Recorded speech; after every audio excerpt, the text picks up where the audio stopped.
शर्म की बात यह है दोस्तों कि जो मॉडल बुनियादी तौर पर चाइना का है उसे हमारे मंत्री स्वदेशी बनाकर पेश कर रहे हैं और जब लोग उन्हें एक्सपोज करते हैं तो उसे डिलीट करके हट जाते हैं। आपके सामने दोस्तों ये जो स्क्रीनशॉट देख रहे हैं ना दोस्तों, ये सोशल मीडिया हैंडल एक्स पर देश के सूचना और प्रौद्योगिकी मंत्री जिनका सारा ध्यान रील बनाने में लगा रहता है, ये उनका ट्वीट है और यहां पर वो दावा कर रहे हैं एक वीडियो के साथ। इस वीडियो में वो दावा ये कर रहे हैं कि देखिए भारत जो है एआई में लगातार आगे बढ़ रहा है। और कैसे? क्योंकि हम अपना स्वदेशी मॉडल पेश कर रहे हैं। मगर यहां एक गड़बड़ हो गई। यहां पर दिखाई देता है गलगोटिया यूनिवर्सिटी का एक रोबोटिक कुत्ता जिसे गलगोटिया यूनिवर्सिटी ने ओरायन का नाम दिया है। यह उनका अपना नहीं है, चाइना की एक एजेंसी ने बुरी तरह से उन्हें एक्सपोज कर दिया है, कह दिया है कि भाई आप तो हमारा रोबोटिक मॉडल चुरा रहे हैं। अब गलगोटिया यूनिवर्सिटी जो है इसमें फंस गया है। उसके दो किस्म के बयान आ रहे हैं, वो दोनों मैं आपके सामने पेश करूंगा। मगर सबसे पहले देश के सूचना और प्रौद्योगिकी मंत्री किस तरह से अंतरराष्ट्रीय तौर पर खुद की बेइज्जती करवाते हैं और उसके जरिए देश की बेइज्जती, और बाद में इस वीडियो को डिलीट करके निकल जाते हैं। मगर वो वीडियो मैं आपके लिए लेकर आया हूं जिसमें आप उनकी आवाज भी सुनेंगे और उस कुत्ते को भी देखेंगे जिसे गलगोटिया यूनिवर्सिटी ने अपना पेश किया था। सुना जाए। हमारे जो सॉवरेन मॉडल्स बने उन मॉडल्स को ग्लोबल पैरामीटर्स पे टेस्ट किया गया है और जितने भी बड़े फ्रंटियर मॉडल्स हैं उनके साथ कंपैरिजन किया गया है। उस सब कंपैरिजन में भारत के सॉवरेन स्टैक के मॉडल्स खरे उतरे हैं और ये बहुत बड़ी उपलब्धि है हमारे इंजीनियर्स की, हमारे इनोवेटर्स की, कि बहुत कम रिसोर्सेज में इस तरह का मॉडल बनाना जो कि ग्लोबल बेंचमार्क पे खरा उतर सके। होता क्या है दोस्तों, गलगोटिया यूनिवर्सिटी इसे अपना कुत्ता बनाकर पेश करता है, तभी एक चाइनीज एजेंसी चाइना पल्स कहता है ये तो हमारा रोबोट है और आप उसे अपना बनाकर पेश कर रहे हैं। सबसे पहले मैं आपको बतलाना चाहता हूं कि चाइनीज पल्स नाम की इस एजेंसी ने वो पूरा वीडियो पेश किया जिसमें गलगोटिया यूनिवर्सिटी के एक प्रोफेसर यह बता रही हैं कि हमने इसे अपनी प्रयोगशाला में डेवलप किया। यह गलगोटिया यूनिवर्सिटी का प्रोडक्ट है। सुनिए वो क्या कह रही हैं, सुना जाए। आप देख रहे हैं ना, ये ओरायन रोबोटिक डॉग या रोबोटिक कुत्ता का है हिंदी में, लेकिन ये थोड़ा अलग है, हटके। आजकल हम देख पाते हैं क्रिकेट स्टेडियम में ऐसा चल रहा है, लेकिन ये थोड़ा हटके है और इसके बारे में हम आपको ज्यादा बताएंगे। इस वक्त प्रोफेसर नेहा सिंह मेरे साथ मौजूद है जो बात करेगी। प्रोफेसर नेहा, नमस्कार। ये ओरायन जो है बिल्कुल हटके है। Orion is the new artificial intelligence face. It is a robo dog और जैसा कि आप देख सकते हैं ये बहुत सारे शेप्स और साइजेस में अपने आप को तब्दील कर सकता है और इसके अंदर जो बैटरीज हैं वो 8 घंटे तक ऑपरेशन होती है। छोटे मोटे टास्क करता है, ये सर्विलेंस करता है, मॉनिटरिंग करता है, अनएक्सेसिबल जगहों पर जाकर के उनकी पिक्चर्स कैप्चर कर सकता है और हमारी पूरी कैंपस में ये घूमता रहता है। बच्चों को बहुत एंटरटेन करता है। अच्छा, एजुकेशन बहुत इंपॉर्टेंट रहता है और एआई समिट में है। अब जब यह मामला सामने आया तो हुआ क्या कि गलगोटिया यूनिवर्सिटी को समझ नहीं आ रहा था कि इधर देखें कि उधर देखें, लिहाजा उन्होंने बयान जारी किया और मैं आपको बताता हूं कि गलगोटिया यूनिवर्सिटी ने क्या कहा आपके स्क्रीन पर।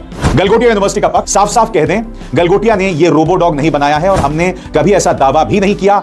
हम तो ऐसे दिमाग तैयार कर रहे हैं जो जल्द ही भारत में ऐसी टेक्नोलॉजी का डिजाइन, इंजीनियर और मैन्युफैक्चरिंग करेंगे, यूनिवर्सिटी ने कहा। यह सफाई तब आई जब सोशल मीडिया पर काफी आलोचना हुई। कुछ रिपोर्ट्स में दावा किया गया कि यूनिवर्सिटी ने नई दिल्ली में हुए एआई समिट में चीन की कंपनी का AI powered dog unitary GO2, जिसकी कीमत चीनी प्लेटफॉर्म पर करीब 2 से 3 लाख रुपए बताई जाती है, वो ओरायन नाम से शोकेस किया। सर, उनका ये हमने कभी क्लेम नहीं किया कि हमने इसको मैन्युफैक्चर किया। हमने कहीं उसका लोगो भी हाइड करने की कोशिश नहीं करी। हमने केवल ये कहा कि हमने इसको अपने यूनिवर्सिटी में as a part of the investment हम इनको लेके आए हैं ताकि बच्चे उससे इंटरैक्ट करें और उसको एक्सप्लोर करके रिसर्च और डेवलपमेंट के पर्पज से लाए। अब इस मुद्दे पर सरकार की नाक इस कदर कटी कि सरकारी सूत्रों के हवाले से यह बयान जारी किया गया है जिसमें कहा गया है, सरकारी सूत्रों का कहना है कि एआई इंपैक्ट समिट में चीन में बने रोबो डॉग के डिस्प्ले पर हुए विवाद के बाद गलगोटिया यूनिवर्सिटी को समिट में एक्सपो एरिया खाली करने के लिए कहा गया है। मगर जैसा कि कहा गया है ना, अब पछतावत क्या होत जब चिड़िया चुग गई खेत। इस बार एक छोटा बाइट, एक छोटा बयान उस प्रोफेसर का, प्रोफेसर नेहा सिंह, जो ये दावा कर रही है कि ये तो हमारा है। सुना जाए।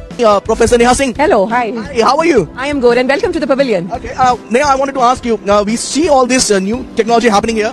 We see this. This is Orion. You need to meet Orion, and this has been developed by the Center of Excellence at the Galgotias University. I would also like to take a moment to brief you about Galgotias University. We are the first private university investing more than 350 crore rupees in artificial. कहा जा रहा है कि देश जिस तरीके से AI submit हो रहा है, आप लोगों ने मिसलीड किया है चीजों को। नहीं सर, देखिए मिसलीड एक बहुत बड़ा शब्द है। आप लोग जर्नलिस्ट हैं, आपको ये सारे शब्द थोड़े रिस्पॉन्सिबली यूज करने चाहिए। एक गलत मिस इंटरप्रिटेशन से internet has gone by storm. ठीक है, लोगों के पास शायद वक्त नहीं है कि बहुत सेंसिबली चीजों को सुने और समझे। आप मिसलीड जैसे शब्दों का प्रयोग ना करें, मेरी मेरी आपसे विनती है। हाँ, ये हम आपको एक्सप्लेन कर सकते हैं, हाँ वो हम आपको एक्सप्लेन कर सकते हैं कि कहाँ थोड़ी सी चूक हुई है। Sir, your 6 can be my 9। मैं जो कहना चाहती हूँ शायद मैं बहुत अच्छे से कह नहीं पाई, समय के अभाव के कारण या आसपास के बज़ और शोर के कारण, और आप जो समझना चाहते हैं शायद आपने उसमें पूरा धैर्य नहीं दिया उसको ठीक तरह से समझने का। गलगोटिया यूनिवर्सिटी एक बहुत रिस्पॉन्सिबल शिक्षण संस्थान है। हमारी QS रैंकिंग्स अगर आप देखेंगे तो वो सिर्फ क्वालिटी एजुकेशन पे नहीं, हमारी लेगेसी और वैल्यू सिस्टम पे भी है। तो हम एक एकेडमिक इंस्टीट्यूशन है, हम बहुत रिस्पॉन्सिबल इंस्टीट्यूशन है। हमने ये कभी क्लेम नहीं किया कि हमने कुछ मैन्युफैक्चर किया है जो हमने नहीं किया। One second, let me complete जी। तो डेवलपमेंट का मतलब किसी चीज को डिजाइन और मैन्युफैक्चर करना नहीं होता है। हमारे माननीय सूचना प्रौद्योगिकी मंत्री को लगता है कि हम कुछ भी कर देंगे और चलता है के नाम पर सब चल जाएगा। कल भी आपको याद है क्या हुआ था, यानी कि पहले दिन क्या हुआ था। अचानक यह ऐलान कर दिया गया कि प्रधानमंत्री आ रहे हैं, लोगों को बाहर कर दिया गया। आपको याद होगा कि एक एंटरप्रेन्योर था, उनका जो सामान है चोरी हो गया था, याद है कि नहीं। धनंजय यादव ने अपने इस ट्वीट में दावा किया था कि हम अपना सामान छोड़ के चले गए, वो चोरी हो गया था। अफरा तफरी मची हुई थी। क्यों? क्योंकि अचानक प्रधानमंत्री ने फैसला किया कि अब मैं पहुंच रहा हूं भारत मंडपम AI समिट में, मुझे अपना चेहरा दिखाना है। यह सब बवाल हुआ था और इसका ऐलान भी माननीय सूचना और प्रौद्योगिकी मंत्री ने किया था। कितनी अफरा तफरी हुई थी, और उस अफरा तफरी की चर्चा दुनिया भर में हुई थी। हम दुनिया में पेश कर रहे हैं अपना AI दावा, आर्टिफिशियल इंटेलिजेंस में हम दुनिया को अपना दावा पेश कर रहे हैं, मगर बगैर तैयारी के। सबसे शॉकिंग बात, कोई अखबार, कोई न्यूज चैनल ये जो अफरा तफरी मच रही है, ये जो चोरी हो रही है, उसकी चर्चा नहीं कर रहा है। मैं जानना चाहता हूं क्यों और किस तरह से हमारे सूचना और प्रौद्योगिकी मंत्री एक्सपोज हुए। आप देखिए सोशल मीडिया हैंडल X में AI, खुद आर्टिफिशियल इंटेलिजेंस कम्युनिटी नोट्स जो है किस तरह से उन्हें एक्सपोज कर रहा है। देखिए क्या लिखा गया है। The robot is imported from China which costs around $2,800. Government and their ministers are just misusing public funds to win elections. इससे ज्यादा शर्मनाक क्या हो सकता था। कम्युनिटी नोट्स ये कह रहे हैं कि भैया आप जिसे उपलब्धि के तौर पर, जिस रोबोटिक कुत्ते को उपलब्धि के तौर पर हमारे सूचना और प्रौद्योगिकी मंत्री पेश कर रहे हैं, दरअसल वो चीन से मंगवाया गया है $2,800 में। हमारे जो मंत्री हैं वो सरकारी फंड का मिसयूज कर रहे हैं, दुरुपयोग कर रहे हैं चुनाव जीतने के लिए। चीन के नाम पर ये लोग संस्थाओं को परेशान करते हैं, बर्बाद कर देते हैं लोगों को जेल तक भेजते हैं, और यहां पर चीन हमारी बेइज्जती कर रहा है और हमारे पास कोई जवाब नहीं है। जवाब कैसे होगा मुझे बताइए ना। जब एक यूनिवर्सिटी इस किस्म की चोरी करेगी, और मैं चोरी शब्द का इस्तेमाल क्यों कर रहा हूं, क्योंकि एक तरफ गलगोटिया कहता है कि हमने तो अपना बनाकर इसे पेश नहीं किया, मगर दूसरी तरफ आपने सुना उनकी प्रोफेसर नेहा सिंह क्या कह रही थी कि हमने इसको डेवलप किया। अरे भाई, आप फैसला तो कर लो। आपके दाएं हाथ को नहीं पता बायां हाथ क्या है। मैंने कहा ना दोस्तों, AI के नाम पर ये लोग देश का मजाक बनवा रहे हैं लगातार पहले दिन से। मगर शॉकिंग बात, कोई गोदी मीडिया इसकी चर्चा नहीं कर रहा है, किसी अखबार में इसकी चर्चा नहीं है, किसी अखबार में नहीं। AI का जो ह्यूमिलेशन हुआ है पिछले 2 दिनों के अंदर, वो तो अनप्रेसिडेंटेड है। मुझे तो शर्म आती है कहने में भी कि जिस ढंग से वहां चोरी हुई और लोगों के सामान उठाकर लेके चले गए। जब प्राइम मिनिस्टर अंदर थे तो लोगों को लैपटॉप या उनके मोबाइल, उनके पानी की बोतल कुछ भी अंदर नहीं ले जाने दिया गया, जैसे कि पता नहीं क्या हो जाएगा। इतना कुछ करके इतनी बदनामी, और ऊपर से डिजिटल इंडिया की सारी चीजें दिखाई जा रही हैं। लेकिन जब अब वहां पर जब खाना खाने के लिए किसी एक रेस्टोरेंट बनाया हुआ था, जो फूड जॉइंट था, वहां पर खाना खाने गए तो कहते जी हम आपसे UPI और क्रेडिट कार्ड से पेमेंट नहीं ले सकते, आपको कैश देना पड़ेगा। तो पता नहीं हमारा डिजिटल इंडिया कहाँ चला गया सारा का सारा। तो बेइज्जती की भी एक लिमिट होती है, हम तो उस लिमिट को भी क्रॉस कर गए एक्चुअली देखा जाए। ऊपर से गलगोटिया यूनिवर्सिटी के जो उन्होंने 2 खासतौर से जो रोबो दिखाए थे, मेरे पास है उनका फोटो, आप देखोगे यहाँ पर, तो इसने बड़ी बदनामी कराई। और एक किस्म से देखा जाए ये उसका असली फोटो है। और ये तो इंडिया में वैसे भी अवेलेबल है, मतलब पैसे दो ले लो, खरीद लो, लेकिन ये चाइना है। और जब इन्होंने अपना दिखाने की कोशिश की तो फिर उसके बाद चाइना के लोग जागे और उनकी फैक्ट्री वाले कहते हैं भाई ये क्या हो रहा है, हमारी चीज को अपना बना के कैसे दिखा रहे हैं, ये तो यूनिटरी कंपनी का है वहां पर। तो अल्टीमेटली गलगोटिया को माफी मांगनी पड़ी। फिर आज फिर उन्होंने हद कर दी गलगोटिया ने। अब वहां पर एक बॉल लेके आ गए, सॉकर बॉल, पता लग रहा है वो कोरिया की बॉल थी, उसको अपना बताना शुरू कर दिया। और एक और यूनिवर्सिटी, दयानंद कोई यूनिवर्सिटी है वहां पे, उसके आसपास ही उसका भी बूथ लगा हुआ था अंदर, उससे भी ये रोबो दिखाया। और जब एक कॉरेस्पॉन्डेंट उनसे पूछा कि ये रोबो डॉग तो तुम्हारा नहीं है, ये तो चाइना का है, तो तुरंत वो अपना घबरा गए और तुरंत अपना उसको उठा के अंदर रूम में ले गए वहां पर, ताकि किसी की नजर ना पड़ जाए और बदनामी ना हो जाए। लेकिन तब तक तो बदनामी हो चुकी थी। ये भारत है, ये नया भारत है, मोदी का भारत है। यानी कि दूसरे की चीजों को अपना करके दिखाओ, नाम बटोरो। और गलगोटिया का मतलब गल घोटिया, यानी कि गला घोंट दिया पूरा का पूरा इस बंदे ने, गलगोटिया वालों ने। सुना है 3,000 करोड़ का मालिक है, लेकिन 3,000 करोड़ का मालिक मक्कारी कर रहा है, पाखंड कर रहा है, झूठ बोल रहा है, देश के साथ देशद्रोह कर रहा है, देश का नाम डुबो रहा है। इससे ज्यादा मैं क्या कह सकता हूँ।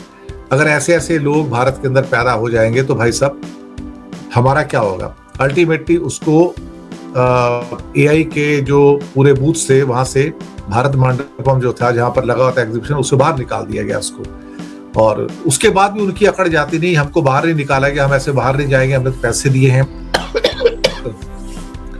तो ये क्या कहूं इसको मैं, मुझे तो बिल्कुल भी समझ में नहीं आया कि हो क्या रहा अल्टीमेटली, और किस लेवल की हमारी बदनामी है। हमारे पास तो कोई प्रोडक्ट है ही नहीं अल्टीमेटली। हम तो, इसलिए मोदी का कल जब भाषण आया तो उन्होंने कहा कि अब हमको प्रोसेस को छोड़ के हमें प्रोडक्ट की ओर आगे बढ़ना होगा, कि हमें इंडिया को प्रोडक्ट देने चाहिए अब AI के। देखो जी, IT के अंदर हम कौन थे? आपने मनरेगा मजदूरों का नाम सुना होगा। दिहाड़ी मजदूर होते हैं, बेचारों को 200-300 रुपए मिलते हैं, सारा दिन काम करते हैं, मिट्टी भरो, मिट्टी खोदो, मिट्टी भरो, मिट्टी खोदो, यही करते रहते हैं ना। तो हमारे जितने भी जो IT के अंदर जब लोग कोडिंग वोडिंग करते थे, ये IT के लेबरर थे, ये IT के मजदूर थे, प्लम्बर थे, कारपेंटर थे एक्चुअली। अब साहब हमने तो कोई प्रोडक्ट बनाया नहीं IT के अंदर, हमारा इंडिया का एक भी प्रोडक्ट नहीं है। हम ये लेबर का काम करते रहे। और आपको सुन के हैरानी होगी कि इस लेबर का जो काम है IT के अंदर, जो सारा कोडिंग वोडिंग करता था, ये पर आवर के हिसाब से इसकी पेमेंट होती है, पर आवर के हिसाब से, प्रोडक्ट के हिसाब से नहीं कि आप कितना घंटा आपने काम किया। तभी मैंने कहा ना, ये मनरेगा है, ये IT का मनरेगा है। और अब हम क्या करेंगे, अब हम AI का मनरेगा बनेंगे। अब वहां पे हमको दिहाड़ी के हिसाब से पैसे मिलेंगे, क्योंकि वहां भी हमारे पास अपना प्रोडक्ट कुछ नहीं है। हमने वहां पर क्या कहते हैं कि बहुत सारे डेटा सेंटर बनाने का इरादा किया है, लेकिन डेटा सेंटर बनाने के लिए जितने भी हमको GPU चाहिए, ग्राफिक प्रोसेसिंग यूनिट चाहिए, जो उसका हार्डवेयर चाहिए, वो तो हमारे पास है ही नहीं। वो तो सब बाहर वालों से मंगाना पड़ेगा, और वो आ रहे हैं, वही लगाएंगे यहाँ पर आके, तो पैसे वो कमाएंगे।